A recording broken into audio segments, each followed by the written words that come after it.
An balima bamananga meno Mali kɔnɔ ani Mali kɔ kan an ka foli ani waleɲuman dɔn o bɛ ka taa aw kelen kelenna bɛɛ lajɛlen ma fo yan fo aw sigiyɔrɔw la aw bisimila aw ka bi bamanankan kunnafoni sɔrɔlenw kɛnɛ kan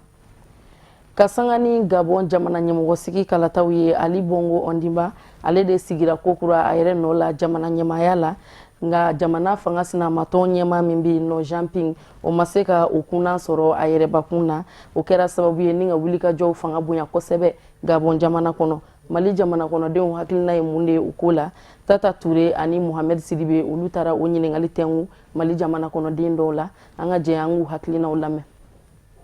Crise de Gabon bi vraiment ça ne valait pas la peine parce que guerre te fouille avec jamana bla retard là. Il est facile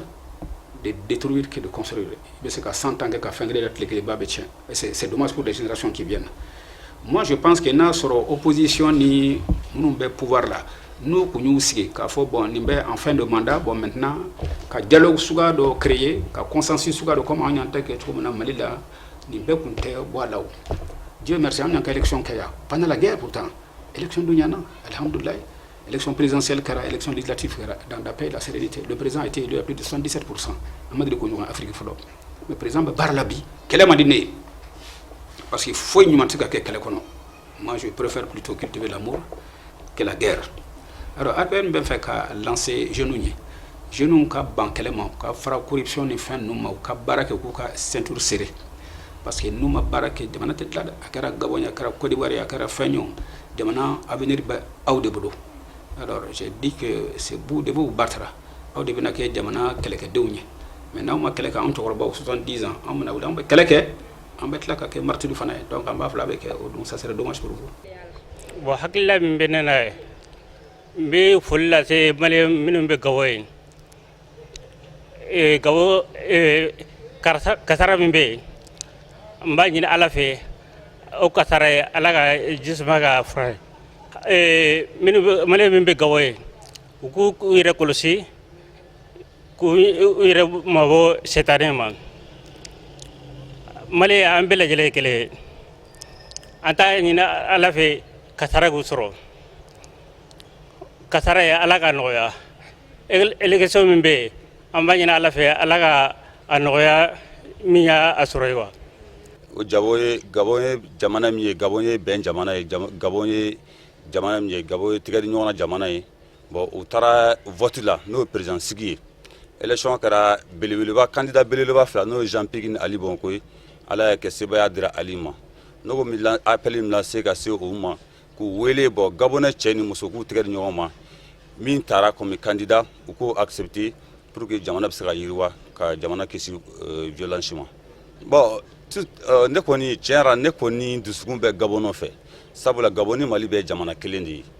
Gabo anga Maliens no be olu be commerce la nyane mo bolo kosebe an baloma chama musoma be donc ma siti ala wile ko ga balaw tagasi ikerfe jamana ma sabula no kere ire do sura konnana anti ma baloma no be an baloma mun be fana ku hagli tu yorla u kana bo u kanu tamagan fe an bega janga ala wile ala kelen mini magan wili ala kelen ga jisuma ka magan fray donc maintenant ne be mini baloma Gabon fe u ka lajɛ u yɛrɛ di élection kɛ élection y'a jira ko mɔgɔ kelen gagné mɔgɔ kelen cira donc ni mɔgɔ min gagné u bɛɛ k'ale ka tugu kɔ jamana ka hɛrɛ a bɛ sɔrɔ a b'o de bolo min ma gagné a k'i muɲu ni nin ka mana banna a fana bɛ se ka n'a ka garijɛgɛ kɛra la a n'a sɔrɔ bɛɛ résultat ye a sɔrɔ siri la a gɛlɛyara cela veut dire que polote bɛ dɔɔnin fana bolo mais a k'a lajɛ ni ala ye min kɛ min ye quoi a k'a accepter donc ne yɛrɛ kɔni bolo u k'a lajɛ u ka bɛn u k'u sigi ka kuma parce que ben ni cogo min na ala ka se ka jisuma ka fura ye kɛlɛ ka se ka ban parce que ni kɛlɛ bɛ Gabon a bɛ Mali la yan o a bɛ Gabon Maliens de bɛ Gabon donc ni kɛlɛ bɛ yen a bɛ n'a fɔ kɛlɛ bɛ Mali fana na parce que an balimaw de bɛ wari ɲini ni fɛnw na ye a jago ɲɛnɛ b'u bolo i bɛ jago ni fɛnw kɛ donc n'a fɔra ko kɛlɛ bɛ yen an fana se ka sunɔgɔ yan an bɛ min ala fɛ ala ka se ka jisuma ka fura ye kɛlɛ ka se ka ban bon ni ko bɛ ka taa cogo min na n'u ma fura ɲini a la n'u ma fura ɲini a la a bɛ sɔn ka ɲɔgɔn ye dɛ parce que dɔ in bɛ k'a fɔ k'ale gagné na ni commission électorale mɔgɔw ko ale gagné san par exemple Jean-Ping fana k'a fɔ k'ale gagné jamana bɛ se ka kɛ président fila ye ka se ka sigi ka fɔ ka bɛn ka na Gabon n'o kɛra an fana bɛ lafiya Mali la yan parce que an balimaw bɛ yen u tɔɔrɔlen don dɔw yɛrɛ y'u ka denbayaw bila ka na yɛrɛ bɛɛ ye kɛlɛ ɲɛsiranɲɛ donc an bɛ min ala fɛ ala ka se ka jisuma ka fura ye vacances kalanbulon min kun dayɛlɛnna Amdalaye Conseil national des jeunes CNJ mɔgɔw fɛ o kun cɛra ka bɛn ni jumadon o bɛ kalo tile 2 ye kalanden mɔgɔ 700 olu de ka dɔnniw kan wuliyala kalo 1 ani tila kɔnɔna na Maretu Jalo ani Karim Samake olu de kun b'a kɛnɛ ka Sherifula Jabaniso tɔgɔ la an ka jɛ an k'u ka sɔrɔlenw lajɛ. Ni y'a san 3 ye vacances o vacances CNJ bureau local min sigilen don Amdalaye kaw fɛ yen a bɛ cours de vacances belebele boloda ka ɲɛsin Amdalaye denmisɛnninw ma walasa ka se k'u degi matières la u bɛ na min kɛ san wɛrɛ n'u taara classe dankan na ɲinɛta kuncɛli baaraw la u ye ɲɛnajɛ belebele boloda école Sori Jakite cours kɔnɔ n'o bɛ Amdalaye kaw fɛ yen. Ni y'an san 3 ye an bɛ cours de vacances gratuit di écoledenw ma a cours de écoledenw ma vacances kɔnɔ fu an y'a daminɛ 2014 en 2014 a kɛra première édition ye an ye écoleden 426 formé fu o tun ye kalo 2 de bon kɔfɛ salon n'o 2015 salon o kɛra 563 élèves écoleden 593 o fana kɛra kalo 1 ani dɔgɔkun 3 ɲina a 3e édition ye ɲinata bɛnna 710 élèves écoleden 770 ɲinata kɛra kalo 1 ani dɔgɔkun 1 ka sababu kɛ seli bɛ ka se écoleta bɛ ka surunya a ɲinata surunya kuru in y'a daba mun kama san fɔlɔ min na ne y'a initié n y'a ye n bɛ quartier mun na fantan ka ca ni waritigi ye n tila k'a ye fana écoledenw ka niveau ka dɔgɔ kojugu c'est vrai anw yɛrɛ kɛra victime ye parce que an filɛ ka mun kɛ an dɔgɔninw ni an ma ni chance sɔrɔ an ma ni bénéficier a y'a to hali cours kɔnɔna la ne y'o de fɔ ne bɛ ka nin kɛ c'est vrai a bɛ ka kɛ continuité ye bi a ka di a continue hali anw kɔfɛ denmisɛnnin minnu filɛ an bɛ ka cours di minnu ma ɲina minnu fana sera anw cogo la o fana k'a di dɔgɔninw ma minnu b'u jukɔrɔ mɔgɔ ni kalanna mɔgɔ fɔlɔ b'a nafa sɔrɔ i yɛrɛ o fana y'a ye k'a fɔ an dɔgɔnin ninnu u caman bɛ yen u bɛ kɛ victime ye fɛn caman na ka sɔrɔ u yɛrɛ tɛ mais parents ka minɛ ko cogoya ani société kɔnɔ yɛrɛ u bɛ minɛ cogo min na o bɛ denmisɛnnin caman ka kalan tiɲɛ i b'a ta k'a lajɛ i bɛ écoleden somɔgɔ 100 o 100 ta mun bɛ taa bɔ a den école la san kɔnɔ hali siɲɛ 1 100 a tɛ tɛmɛ mɔgɔ 10 kan. A diyara ne ye wa fɛnɛ m'a ɲini tɔw fɛ u bɛɛ ka na u ka participer nin cours la parce que ni participer la cours la a bɛ i bɛ taa classe min na wa hali ni ma niveau bɛɛ sɔrɔ mais premier cycle i bɛ taa premier trimestre ɲɛkɔrɔ la wa i bɛ dɔw sɔrɔ o la quoi o la maître mana question poser dɔrɔn e bɛ se k'a faamuya juste mais ni i ma participer cours la a ka gɛlɛn wa i k'a faamuya. Ne kɔni bɛ CNJ fo k'a barikada parce que a bɛna ne permettre ka niveau sɔrɔ classe kɔnɔ wa fɛnɛ a ye permettre ka cadeau sɔrɔ. ɲinɛta denfajala tun bɛ Segu Fofana bolo ni ɲɛnajɛ belebeleba in kɛnɛ kan commune kati mɔgɔba bɛɛ tun bɛ yen ka taa se dugutigiw ma alimamiw maires ani commune député u bɛɛ ye foli belebele kɛ ka ɲɛsin CNJ ka nin hakilina in ma barisa u ka fɔ la se tɛ sigida ye mɔgɔ bɛɛ ye ka se ka u denw tɔgɔ sɛbɛn cours de vacances la. Ni denmisɛnnin min ye i bɛ nin si la ka tulonkɛ bila ka na kalan kɛ o denmisɛnnin sina u ka kan ka fo dɛ ka fo ka wale ɲuman dɔ ka encourager kosɛbɛ. CNJ Amdalaye u bɛ baara min kɛ u ka k'u fa a baara la u ka continuer a baara kɛ u ka effort caman kɛ tuguni cours de vacances n'u kana dabila u kana dabila fiyewu parce que nafaba de b'a la. CNJ ni initiative min ta initiative ɲumanba don parce que n'i ko ko jamana bi développement i bɛ kalanko kuma fɔ donc u bɛ o initiative ta ka se an ka écoledenmisɛnninw ma n'o ye école fondamentale ye donc nin ye initiative ye min kan ka fo kosɛbɛ n'i ma fili n'i ma ɲina nin y'a 3e édition ye donc n'i y'a ye an sera 3e édition la bi mɔgɔw ye édition fɔlɔ filanan o y'a ye nafa min b'a la donc o yɛrɛ y'o fana bila cɛsiri la ka nin édition 3nan in organiser donc olu bɛ ka nin baara min kɛ u y'a k'u ka sigida ye u y'a k'u ka commune ye u y'a kɛ hali jamana ye parce que écoleden minnu filɛ nin minnu ye prix sɔrɔ bi mɔgɔ si t'a dɔn sini ma sinikɛnɛ ma président bɛ se ka bɔ nin na ou bien jamana mɔgɔba dɔ bɛ se ka bɔ nin na Amdalaye CNJ ka nin initiative bɛɛ lajɛlen k'a ladege i ka quartier la a ka ca ala fɛ an bɛ résultat min kɔ n'o ye vraiment an ka école kalanw ka taa ɲɛ kalan di bɔ ka yɛlɛn a bɛ se ka sababa sɔrɔ cogoya min na. Ni ɲɛnajɛ belebele in kun cɛra ni écoleden minɛnw dili ye minnu ye cours de vacances kɛ olu ma ani dɔnkilidala belebelew kun bɛ minnu ye jama ɲɛnajɛ. Sisan an b'an kunda diɲɛ fan wɛrɛ kibaruyaw lasɔrɔli kan Amadu Kamara bɛ walawalali k'a ɲɛ an ka ɲɛ jɔ a ka sɔrɔlenw na. An ka jamana kɔrɔnfɛya lahalayaw la an b'a ladɔnniya k'a fɔ ko nin y'a siɲɛ fɔlɔ ye an ka jamana camancɛ yan fan fɛ kɛrɛnkɛrɛnnenya fɛn min ye Boni n'ale bɛ mɔpti ani gawo ni ɲɔgɔn cɛ wa ka bin banbanci kɛ mɔgɔw bolo kɔnɔ min kɛra jumado kalo tile 2 septembre kalo san 2000 ani san 16 o kadara kɔnɔna na mugucikan dɔw mɛnna bo ni fan dɔw fɛ wa kunnafoniw caman yira k'a fɔ ko banbanci kɛmɔgɔ ninnu u kɔni caman donna ni motow ye u bɛ ka Allahu akibaru u b'u ko caman fɔ wa fɛn min banbanci kɛmɔgɔw ka drapeau u kɔni tun bɛ ka fɔ u nɔfɛ fan bɛɛ lajɛlen fɛ Mali cakɛda minnu bɛ yen ko ni sɛbɛkɔrɔ tiɲɛna an bɛ waati minɛ ko sisan finitigilakaw olu kɔni seginna ka na duwanzan ka sababu kɛ lakana sabatibaliya ye an b'a yira la k'a fɔ ko ni banbanci kɛwale mɔgɔ ninnu u dɔnnen tɛ an bɛ don minɛ ko bi nka kunnafoni minnu kɔni sɔrɔla an ka finitigilakaw wɔrɔ la o kɔni de ye ka wuli ka jɔw bonya yaasa nin wɔrɔ kofɔlen k'a minɛ ka bɔ banbanci kɛwale mɔgɔw bolo sabula seli ɲɛkɔrɔla ninnu na a banbanci kɛ mɔgɔ caman bɛ kɛ i profite ka maaw ka baganw kolon daraki ka b'u bolo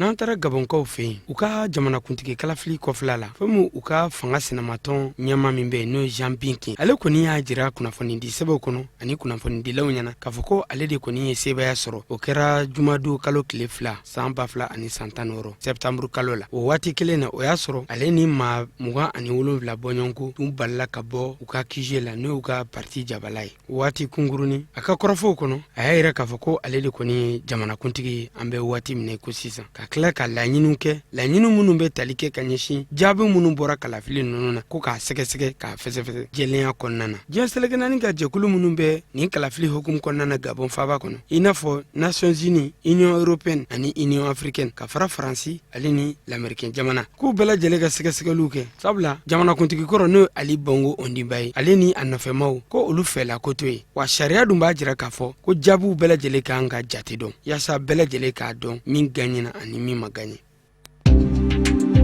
tara Côte d'Ivoire kaw fɛ maa 30 bɔɲɔgɔnko Bagbo ka maaw la olu kɔni kan ka bila ka bɔ kaso la don nataw la bari sabu k'a da kan diɲɛ seleke naani ka baskeli jɛkulu bolofara min bɛ Côte d'Ivoire kaw fɛ ka fara Côte d'Ivoire fanga sinamatɔ maaw kan u bɛɛ lajɛlen nin laɲini o hukumu kɔnɔna na u kɛlen bɛ ka maa dɔw tɔgɔ kɔni olu danganiya jamana kɔnɔdenw bɛɛ lajɛlen min kɛra jumadon sigikafɔ ani bɛn min laɲininen dɔw fɛ ko a tɛ se ka kɛ k'a sɔrɔ maa dɔw kɔni minɛlen bɛ k'u bila kaso la an b'a ladɔnnɛ k'a fɔ ko baara ninnu minnu bolodara Côte d'Ivoire jamana kɔnɔ ni a bilara sen kan Côte d'Ivoire jamana kɔnɔdenw fɛ n'an b'u wele ko Front Populaire Ivoirien u ko u dalen b'a la k'a fɔ laɲini ninnu bɛɛ lajɛlen na lateliya yaasa sigikafɔ ani bɛn ani kɛlɛya o min laɲininen don jamana ɲɛmɔgɔw fɛ yanni san laban waatiw cɛ yaasa o baaraw bɛɛ lajɛlen ka sabati ka sababu kɛ FPI n'o ye Laurent Gbagbo ka parti politique tɔn ye maa 238 Gbagbo nɔfɛmaw la o bɛɛ lajɛlen datugunen don o kɛra san 2011 waatiw la wa k'u b'a ɲini teliya la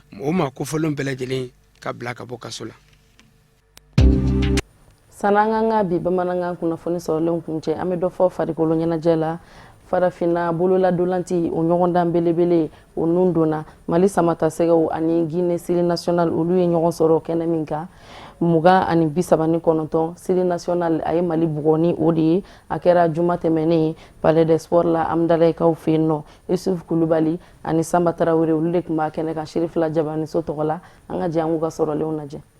min n'an kama ko handball a nunde baaraw olu de kɛra nin dɔgɔkun kɔnɔna na an b'a fɔ aw ye k'a fɔ jamana 8 bɔɲɔgɔnko bi olu b'an ka jamana kɔnɔ walasa nin bolola dolanci nin farafina gun kan walasa a ka se ka waleya min bɛ labɛn Confédération Africaine d'handball maaw fɛ Mali kɔnɔ lɔngɔ yɛrɛ daminɛna ni jɛmenkanw balankanw dɔnsenw ani jamana min bɛ kɛnɛ kan olu ka ye bisimilaliw la o waati kelen na an ka jamana ɲɛmaaw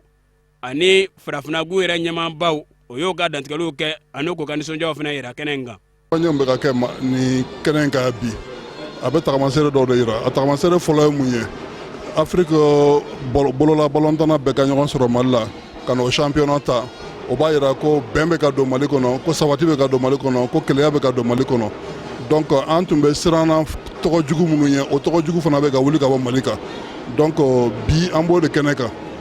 sportif fɛn fɛn nana bi an bɛ a ye u bɛna compétition kɛ an bɛ dugawu de kɛ compétition in ka kɛ k'a ban kuncɛ hɛrɛ kɔnɔ ka sɔrɔ mankan foyi ma bɔ a la dantigɛliw tɛmɛnen kɔfɛ dolanci kɛnɛ kan Mali n'ale dofini tɛ ye binkɛnɛ ye